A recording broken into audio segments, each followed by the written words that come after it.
Hey, good morning, everyone. Welcome to another time here in the upper room, another time to pray. Thanks for coming. Uh, we've been leading ourselves here in the place of prayer, doing a study through Hebrews 11. We did 11 and 12 yesterday. Today we're going to jump into verse 13. And here we're talking about our heavenly hope.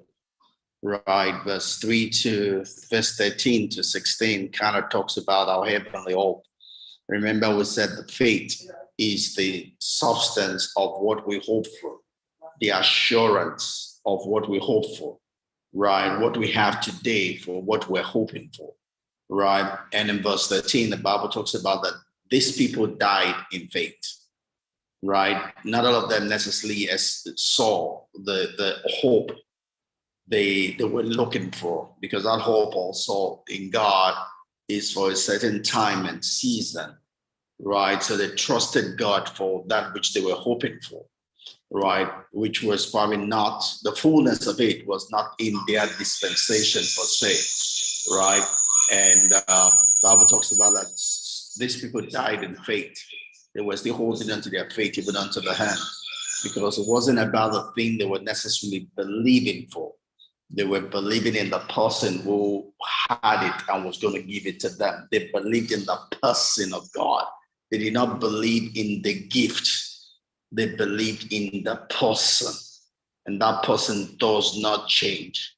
It's just like what Charles Spurgeon, associated with Charles Spurgeon, which says that if we cannot see the hand of God, we should trust his heart.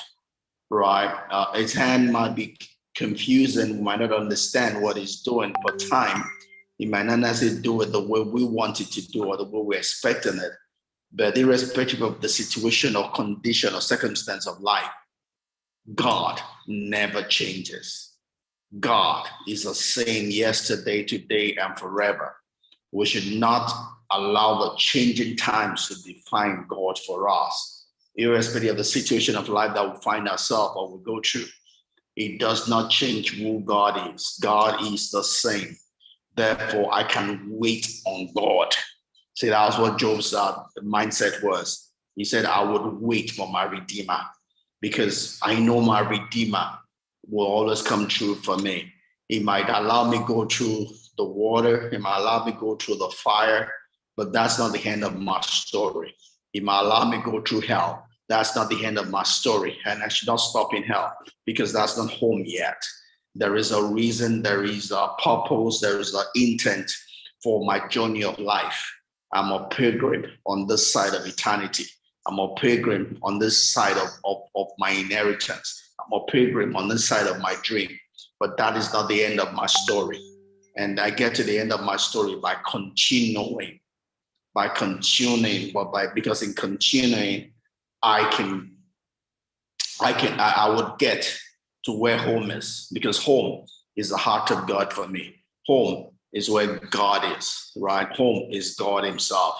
And that never changes through the circumstances of life, right? So these died in faith, right? Their faith did not change because of a circumstance of life, right? The Bible said they did not receive the promise, right?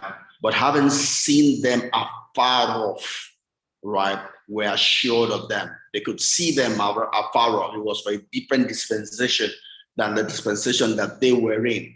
But because it was a different dispensation, it did not make them fail in faith, because the gift or the gift is not what their faith is in. Their faith is in God. Their faith is in God. Right, Isaiah 28 verse 16 comes to mind again. The Bible says, they that believe will not be shaken. Right, if you put your belief in God, not in things that are passing, then your faith will not be shaken. Don't forget again, your faith has to be on the trusted stone, the tested stone, the foundation, the rock, the capstone. And when you stay there, you are solid, irrespective of the storms of life, the storms of life or what life might bring your way, right? The Bible says they embraced it from afar off and confessed that they were strangers and pilgrims on this earth. And that's very important to know that this is not home. right? This is not home. Whatever it is we're doing here is temporal. The thing that is eternal is in God. And we should never let the temporal thing overcloud or hinder the permanent